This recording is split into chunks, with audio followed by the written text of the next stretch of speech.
Hello, everyone, and welcome. I'm Sam from OnTableTop.com, and I'm joined by Kate from Raventail Games, who is here. Hi, everyone.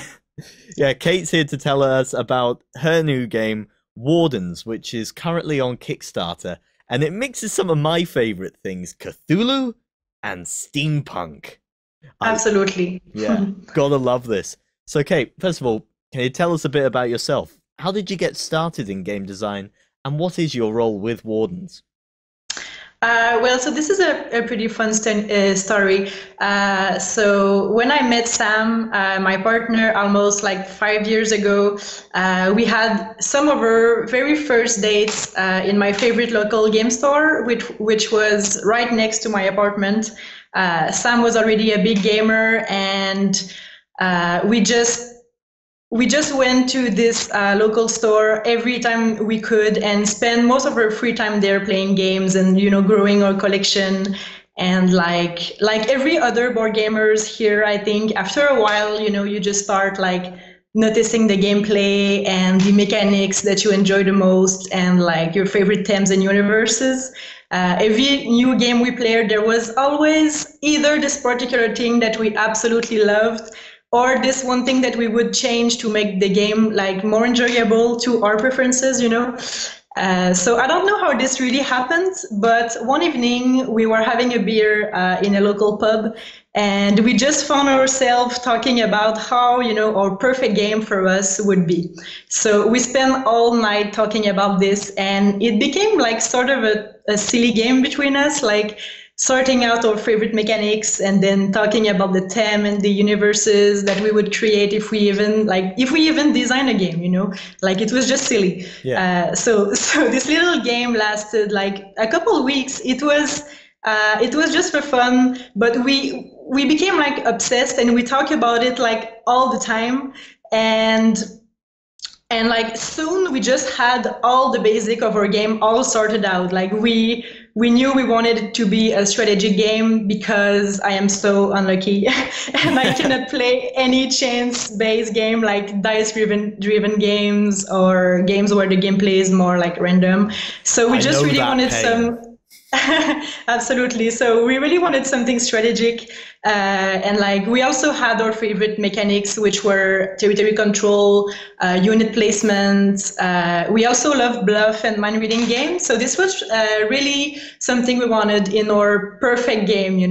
So also the history was really important to us as well. I really wanted something very immersive, where the lore and the history would add a lot of depth to the game. Being both Sam and me all-time Lovecraft fans, there was no doubt that we wanted to bring this mythology. And what about playing a game where you can actually control the Great Old One? Wouldn't that be amazing? So, so we absolutely, the game Cthulhu Wars. It's one of our Yeah, yeah. favorite game, and we inspired by it a little bit about taking the role of Cthulhu. So we just talked for hours, and we were really passionate about this. And soon, like without realizing it, we just had the whole game in our heads. And like I said, it was just for fun. We never talked about actually doing this. At that time, Sam was working in a video game company in Quebec as a concept artist and illustrator. And he got so obsessed with our silly game idea that he started drawing it during his lunch break and after work. So he drew the whole map and some sketches and characters. And when he showed those to me, I was so excited. Like we had been talking about this for weeks, and now I had this artwork in front of me, and it was just like watching your ideas take life right before your eyes. It was absolutely amazing. I'll always remember this. So you can understand that now that we had those illustrations in our hands, we had no other choice than actually start to design the gameplay and like bring those ideas into reality. So this is what we did. We worked on the gameplay for a while, and again, this was just for fun, like nothing serious. But one day something happened. One day Sam came back from work, and he told me that he had left his career and that he was going to work on our game and make it come true. So it was really surprised. I was really surprised because we had never talked about this, But this project really meant something for me, and I really believed in it. And this just made sense. Like, this was just the right thing to do at that moment in my head. So this is how we became board game designer. That's a really cool story. I love that this is something that you and your boyfriend worked on together and are now making a reality. That is fantastic. Absolutely. So this is like our baby, we've been giving it love and passion, and like we just gave it everything that we had since these last years. And it's really amazing to see this, bring this, just see it get to life in front of our eyes. It's really nice. Now, you mentioned Cthulhu Wars earlier, and I will admit, when I first saw your game, my first thought was Cthulhu Wars. It looks like Cthulhu Wars, but there is far more of a pulpy feel to it that makes it look very fun. So tell us a bit about the background. What is Wardens? What is happening in this game, and what are we trying to do? Absolutely. So Wardens is a 1 to 4 player immersive strategy game where one player actually takes the role of Cthulhu and controls his Legion of Starspawn, and he spreads madness over humanity. Fantastic. So the other players will co-op as the Wardens and travel this broken world with their designated steam-powered armies in search of ancient artifacts. Wardens has a very detailed and developed backstory based on the mythos, but also on real ancient mythology and ancient gods from our world. So I won't be able to explain everything today with the time that we have, but I'll try to explain a little bit the backstory of the game. So a long time ago, there was a great war between old gods and Cthulhu, which produced many cataclysms which shattered the world. So this is why Wardens is set up in this post-apocalyptic universe. The map is, by the way, inspired by a real simulation map from after the flood. So this is really what the world will look like in a couple thousand years. So the elder gods were, strong enough to contain Cthulhu into his deadly sleep in Rie, and for many years. But as the time passes, the dark stars from Cthulhu's solar system are aligning with our planet and gave Cthulhu the power to come back to life. So Cthulhu is now awakened, driven by the power of these dark stars, and he spreads madness over humanity. The only person strong enough to defeat him are the Wardens. So the Wardens are the only descendants of the Knuckles. The Knuckles is an ancient and advanced civilization, and they have a very special bloodline, which makes them more powerful and fearless and very strong, but not strong enough to defeat Cthulhu, because they are only human, So of course. So this is why they need to find these ancient artifacts, which belongs to these elder gods, the one who long ago poked Cthulhu in his deadly slumber. So this is the goal of the Wardens, to find those artifacts and to bring these elder gods back to life so they can defeat Cthulhu one last time. So how does the game itself play? So Wardens have modes of play. You have 1 versus all, you have solo, and co-op. The original mode is the 1 versus all, where one player takes the role of Cthulhu and control his Legion of Starspawn. So his goal is to spread madness over the Wardens and corrupt them at his will. Cthulhu also needs to prevent the Wardens from finding those precious artifacts. So the other players will be the Wardens.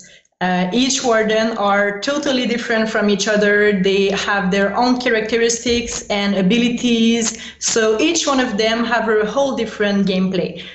For this reason, they need to work as a co-op and help each other out if they want to succeed. So there is strategic unit placements, which result in many battles going on around the world. Battles which are, by the way, diceless. Instead, we use a battle pyramid system with metal tokens, which represent different war strategies. There's also the expedition, which use a mind reading mechanics, where the wardens must read the mind of their opponents during their researches across the territories. There's a lot more, like with prophecy cards, territory control, unit placement, army upgrades, and Cthulhu's mutation, which is upgrades also.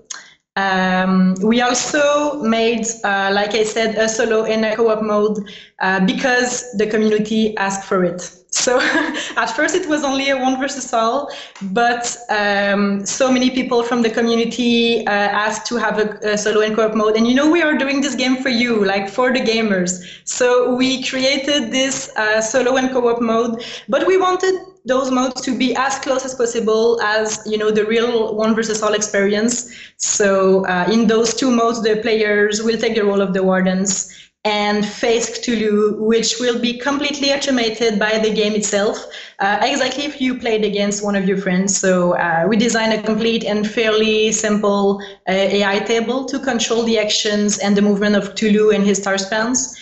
And we also balance certain elements according to the new level of difficulty. So of course, like certain mechanics, like the mind reading game changes a little bit because you don't have another mind to read because you're playing against the game. So I think that this is why you really need to try the game with all its different modes if you really want to have the essence of it. I do love the inclusion of the solo play. A lot more games are bringing that in, and I think that's a great move. But thank you. For me, of course, one of the standout things is the chance to play as Cthulhu. Absolutely. Yeah, how does Cthulhu play differently to the other player characters? It's so different. It's like a totally different gameplay. So since Cthulhu is so overpowered compared to the Wardens, his gameplay is more aggressive and like vicious. He will try to mess up the Warden's mind and make them fight for him.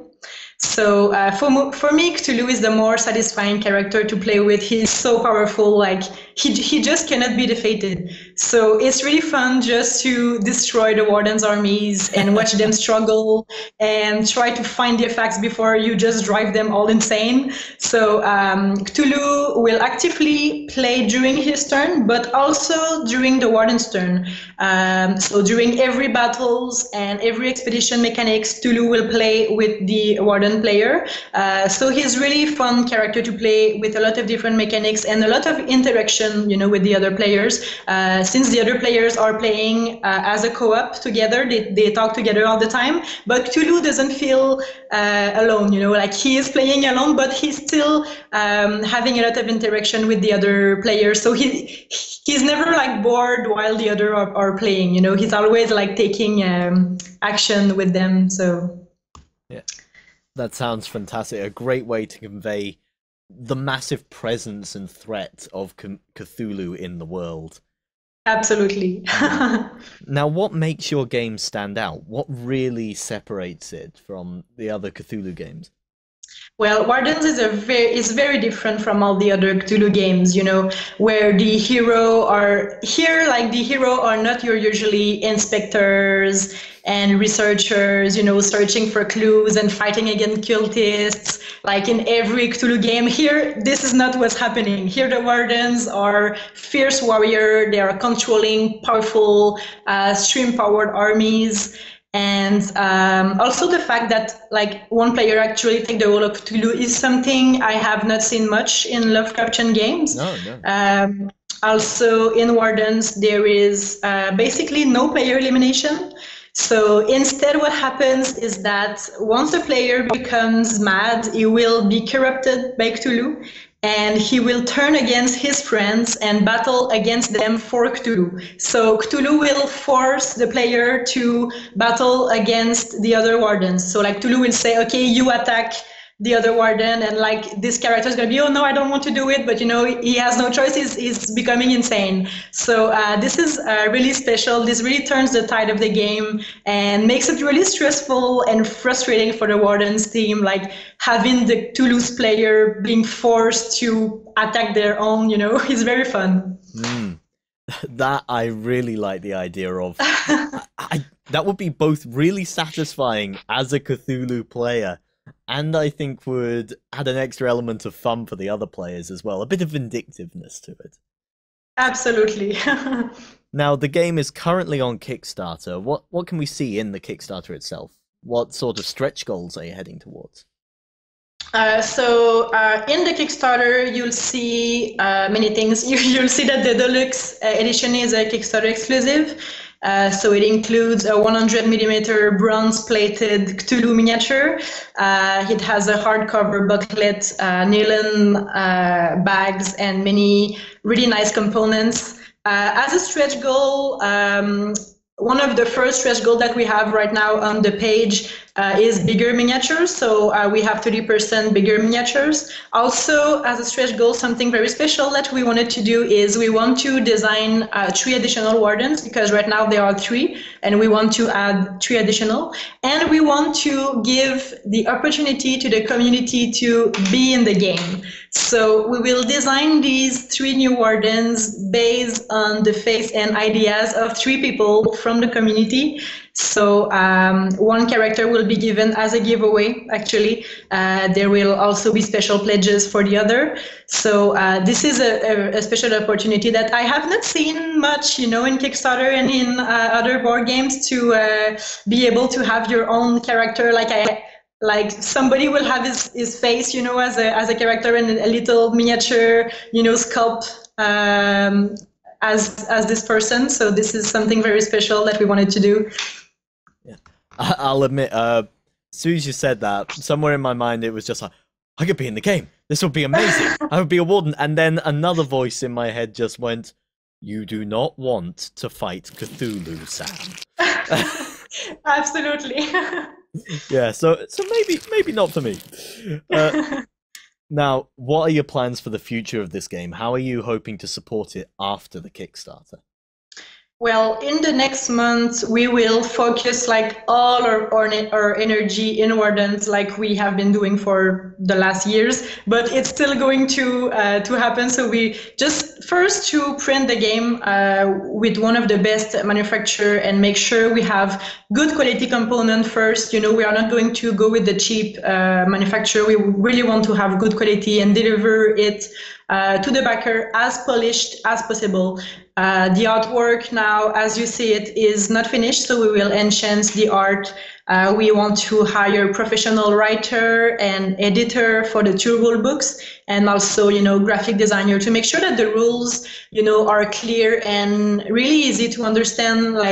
Nothing worse than waiting a year to receive a game and not being able to understand the rules, Yeah. So this is not going to happen with Wardens. English is not our first language, so it's really important for us to hire English speaking people and really have the rules very clear. We also wish to be able to present the game next year in conventions, so like GameCon and Origin and many other conventions.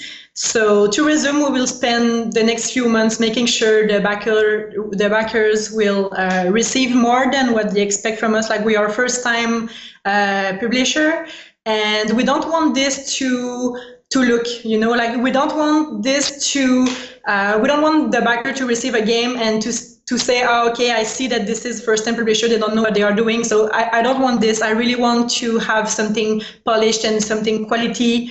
And yeah, so this is what we're going to focus on for the next month for Wardens.